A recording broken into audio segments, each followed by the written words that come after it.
Hey, what's going on, everybody? It's Chris with InsideTheU back here again with fall practice number 6. So today we did not have a viewing period, unfortunately, but we did get news and notes from the coordinators who spoke after practice, which I will share in a little bit. So Monday they were off, and on Sunday, even though that Canes Fest was canceled, they did have practice. So that's good that they kind of continued their schedule. And then tomorrow is going to be their first full padded practice day. We will see if we're going to get a viewing period. I'm not very optimistic about it just because today we weren't able to, but we'll see. Certainly if we are able to be out there, definitely will provide as much information as possible. And then they will practice throughout the rest of the week. And then on Friday will be a lighter practice as they get ready for Saturday's first official scrimmage of the fall. So certainly kind of building up towards that. And I think both coaches spoke about, talking about, getting in full pads. They'll be able to see how guys are really performing. Both coaches did say, with Shannon Dawson on the offense and Lance Guidry on the defense, they both did say positive things about what they've seen so far, but they just know that it's going to be a little bit different when the pads come on, and certainly with Saturday's scrimmage. So let's start with the offense and Coach Dawson. He said something at Media Day that I was there for about how he felt like this team would be more explosive than a year ago, and I wasn't able to follow up then, but I wanted to follow up today, and I did so in terms of what he means by that, or where he feels like exactly that they'll be more explosive, and really why he feels that way. But so I was asking him about it, and because Miami last year, just in the passing game, they ranked 3rd in the ACC in pass plays over 20 yards. So they did have some explosive. They also ranked highly amongst the 40-yard passes. 30 they dropped to the average, but so there were some explosive plays last year. And what he said was where he feels like they can be better, or where he wants them to be better. And when I mentioned 3rd, he said, okay, but be first. So he really feels like that this team can be more explosive, essentially yards after catch. That'll be a big thing for him in fall camp and for this season. And he feels like, that, I don't have the statistics in front of me right now, but he said they rated pretty highly last year on yards gained before contact. And he feels like that's certainly a good stat, but wants to build on that. Again, he wants guys to make plays after the catch, whether it's wide receiver, he mentioned running backs as well, certainly tight ends fall into that also, and that'll just be something to watch for after contact.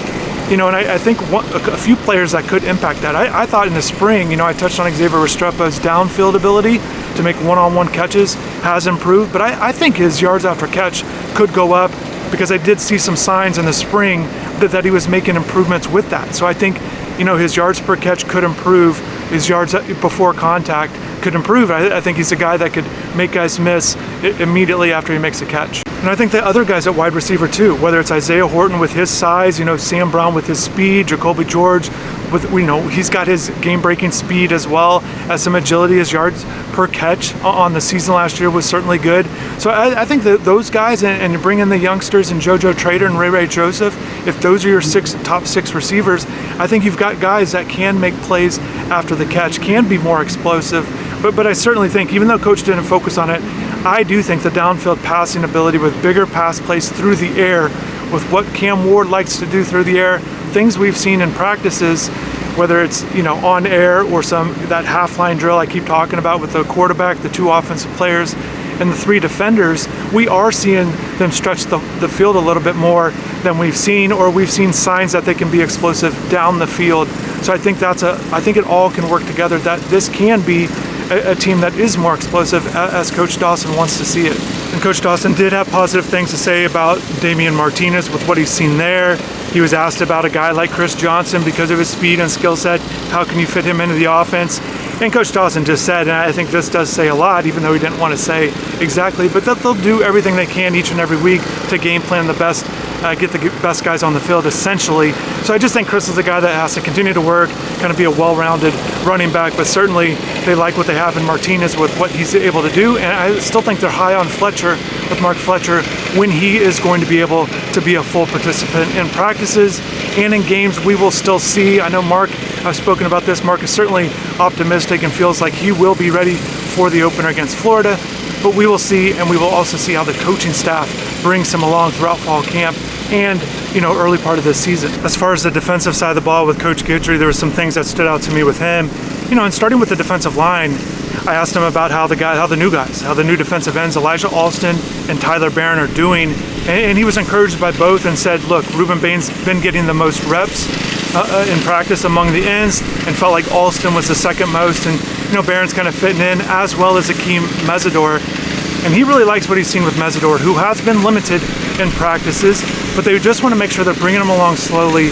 But again, he likes what he sees with Akeem and knows the abilities that he does have. So I asked also about that balance. It seems like it'd be very difficult to give a player a certain amount of reps. You do want him to go hard in the reps that he's given. And he says he just feels like, that's something that they've been continuing to work on with Akeem. But again, all signs are positive with Akeem. And I think when you have those guys mixed in with some steady defensive tackle play and CJ Clark, and then, Simeon Barrow's a guy that appears that he's not gotten all the reps as well, just on the way that Guidry spoke after practice today. But a guy like Anthony Campbell might be a guy that's coming along there as like maybe a reserve defensive tackle guy that didn't play last year, but just a guy that they liked. I remember last year over the summer that they felt like he was a year away, but maybe he's starting to get it together that can kind of really form that rotation.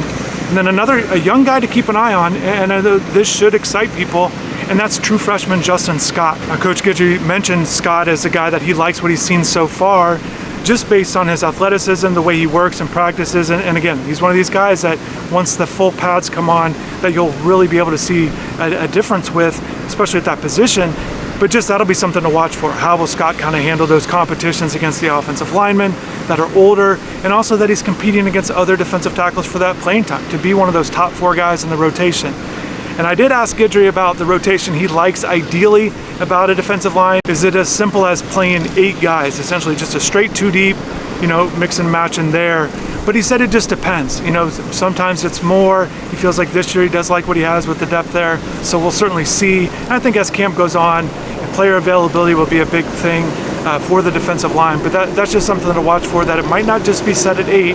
Kind of just depends with how the guys are performing in practices and in the games early on. So as you can see behind me, they're repainting the lines. And whenever I'm doing these videos, whether it's inside, outside, whatever it might be, I'm always trying to stay out of everybody's way, whether it's the equipment staff or right here with the grounds crew. So they've got work to do. So I'm glad to be able to be out here and kind of show you the background of the fields and be on location for these videos. But I'm definitely appreciative of everybody that makes it happen, that allows me to do this. But let's wrap this up with some secondary talk from Coach Guidry. And he talked about the different ways that they can move certain guys in, whether it's the nickel and kind of moving in the corners. And he felt like for example, last year he said Corey Couch and Jaden Davis were both essentially true nickel guys, whereas this year they don't really have that, and they're kind of having to move some, whether it's corners or safeties, kind of move them into those positions. And ideally he felt like they would have liked a little bit more depth there, but they have more depth at other positions, so it is what it is.